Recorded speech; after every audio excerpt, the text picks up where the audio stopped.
Well everyone, we're going to be doing a quick, pretty much in-depth comparison between the iPhone SE 2020 and the, older brother kind of to the iPhone SE 2020, the iPhone 8 Plus. Now obviously, I think if you have all the money in the world, you might think that you should just automatically assume to get the iPhone SE 2020, but that might not be the best deal in the world, and I'll tell you honestly, there's some cool, compelling reasons to pick up the iPhone 8 Plus, but we'll get into those in a second. Before I get too deep though, I am giving away an iPhone SE 2020. If you want to enter, all you have to do is subscribe to the channel and follow me on Twitter and Instagram. All those links are linked down below so you guys can check them out from there. But looking on the front of both phones, you can automatically see that there are some big differences between them.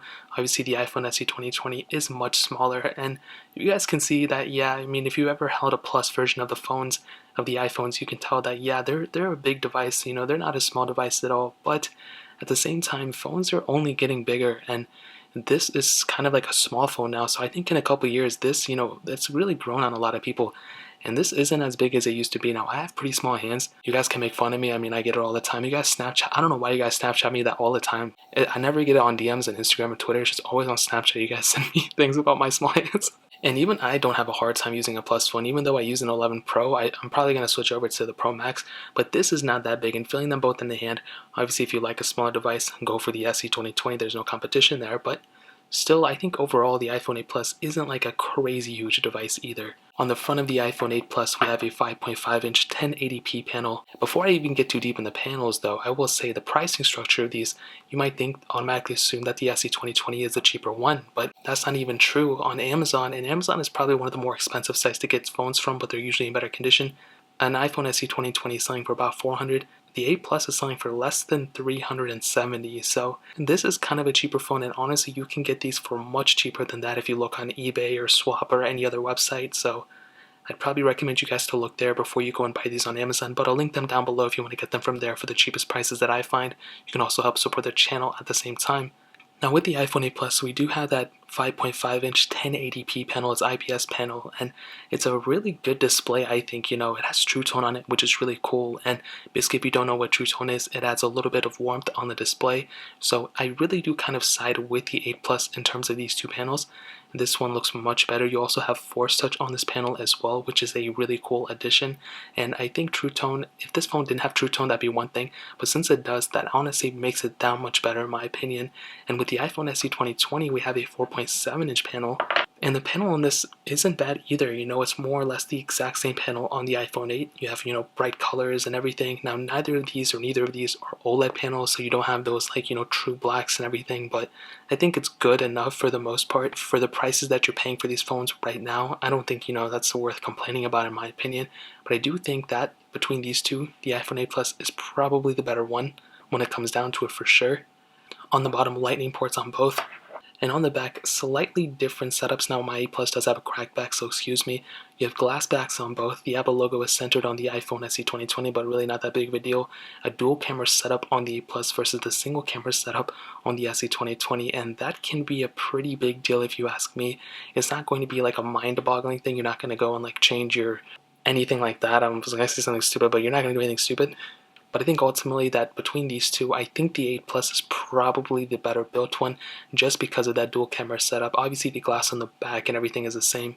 But on top of that, there's something about the sides of the iPhone 8 Plus that I like, but they're probably the exact same. It's probably some placebo effect. But on the outside, IP67 dust and water resistance on both as well. So the same type of certification. So one's not going to outlast the other one in terms of water certification or anything. So in terms of the outside, that really pretty much covers it up. Now, as you guys probably know, the biggest, upgrading factor to getting an iPhone SE 2020 would probably be the new chipset, which indeed brings in that new software update life cycle. So this phone, the SE 2020, is probably going to be outlasting the 8 Plus by a long shot, at least for 2 or 3 sessions. There could be a chance where the 8 Plus and that whole series with the A11 Bionic chip probably gets another version of software. I'm calling it now just because of the iPhone 10, and that one is looking more to be siding with the iPhone 10s life cycle. So there's a chance that could be getting an extra software life cycle. We really don't know, but as of right now, the SE 2020 is definitely going to be outlasting the 8 Plus. But here's the thing that I'm saying now, the 8 Plus is still going to be lasting for quite a bit of time. So it's not like this one's going to be unsupported tomorrow. It's still going to be supported for quite a bit of time. So what I'm saying is that if you're getting this one or if you're getting this one, Regardless, they're both going to be lasting for a very long time, at least for another 2 or 3 years, probably more than that. So it just happens to be that the SE2 is going to be lasting longer. You still have that checkering jailbreak access on the A Plus, which is really, really cool. So between both, I will definitely probably side with the SE2, but you do have some cool capabilities for the A Plus at the end of the day. Now that kind of covers it up there. Now I'll go ahead and do a little bit of a speed test, but I will tell you the SE2 probably will be the faster one, and this is going to be a quick one. This is not going to be a full in-depth one. I will be doing a separate one of those eventually. I'm not really too sure when, but I will do it at some point. The SE 2020 has an Apple A13 Bionic chip, hexa-core CPU, and 3 gigs of RAM, with the iPhone 8 Plus has that Apple A11 Bionic chip, hexa-core CPU, and 3 gigs of RAM as well. So let's go and see which one is the faster one between these two. Alright, now that we're back at it, increase the brightness. Let's go and make sure all the apps are cleared out in the background.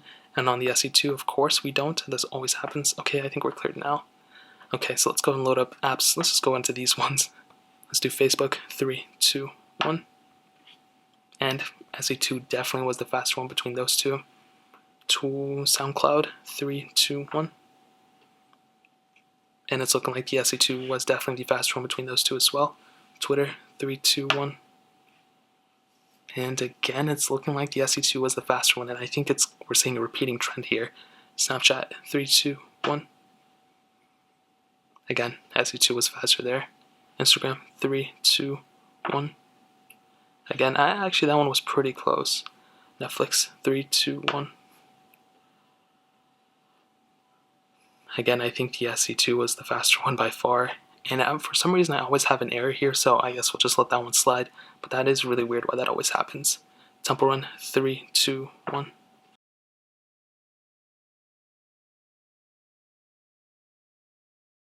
And you can see we were in a game here, but I still do believe this one was faster. And I'm actually kind of curious if we just click new game on both. Let's see how much of any of a difference is there at all. Oh, did I screw that up already? Well, you guys will be able to tell. No, there's not going to be a difference at all between the speed. You guys probably guessed that. Quizlet, 3, 2, 1.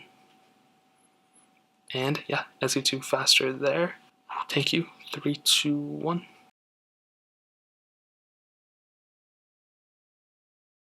And SE2 was faster. Eventually, IE Plus, but you know, it is noticeably faster on the SE2. Snake vs. Blocks, 3, 2, 1.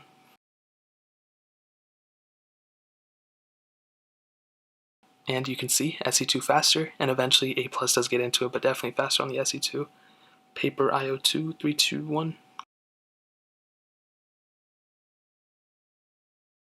And yep, SE2 is faster, and eventually we get into it on the A Plus. Fruit Ninja, 3, 2, 1. And you can see SE2, and eventually on the A Plus as well, but definitely SE2 was faster. Real Racing 3, 3, 2, actually Temple Run 2, 3, 2, 1.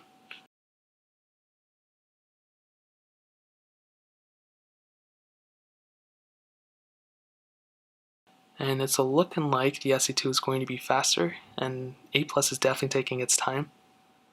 And you can see, I mean, I don't know if it is because of the update on this or something like that, but that one took a very long time in the A Plus. I don't know if that's going to be like an everyday occurrence, and you saw that we had an error code, so I'm not really too sure what happened there, but let's get into some gameplay and see if there's a difference. And I really don't think there is going to be a difference, but that was still a pretty crazy difference if you ask me between those two. And they're both going to be about the same there. Let's go and end it off now with Real Racing 3, 3, 2, 1. And we might get into an error here, maybe it needs to download something, or I don't know. This game is always being weird. And this looks pretty close if you ask me. And actually, A Plus loaded that one faster, but there could be, you know, whatever. We'll just give that one to the A Plus. Usually these phones are faster on the SE2, to be honest, but ultimately, as you guys saw, I think every single time the SE2 was faster. There were a couple times where the A Plus was faster, but I would still probably side with the SE2 being the faster one between those two.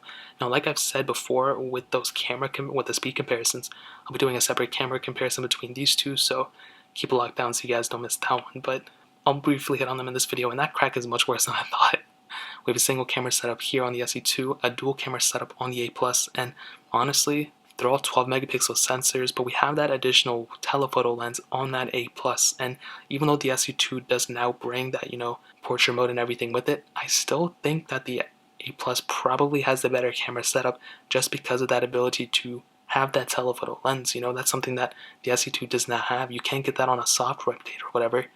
Now we can still do 4K 60 on both phones, which is really nice, but I think at the end of the day, the 8 Plus is probably the better camera setup. On the front, 7 megapixel cameras on both, and they're both probably exactly the same. I've tested both of them thoroughly so far, and yeah, I don't really find one being way better than the other, so they're kind of exactly the same, to be honest. So in terms of camera, I probably will end up siding with the 8 Plus. Now ending it off with the battery life, this is another, I think, plus side for the 8 Plus. You have a 1,821 mAh battery on the SE2 and a 2,691 mAh battery on the 8 Plus. And between both, like I stated before, I think I would probably side with the 8 Plus just because of that bigger battery.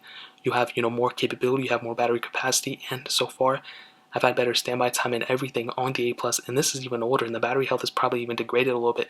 The SE2's battery life isn't horrible, but it's definitely like a little bit below average, I think. So for sure, between these two, 8 Plus I'll definitely side with. Now to kind of sum up the video, man, to be honest, if you have an 8 Plus, I would recommend you keeping it. I definitely would not upgrade to an SE2.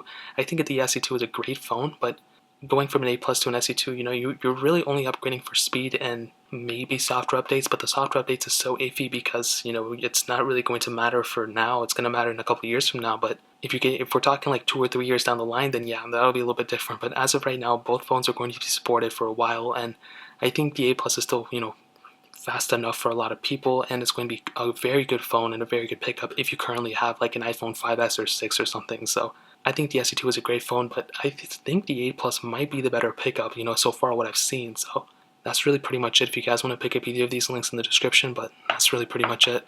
If you guys have any other questions or anything, let me know in the comment section below. Hit the like button, that would mean so much, but definitely hit that subscribe button. Every single subscriber that we get really does count, so it means so much if you guys can hit that. Also check out the other links down in the description as well. My Twitter, my Instagram, my second channel, all those links are linked down below. I'd really appreciate it if you guys could check it out. More importantly than everything else, I love every single one of you guys. Hopefully I'll catch you guys in the next video. Peace out till then.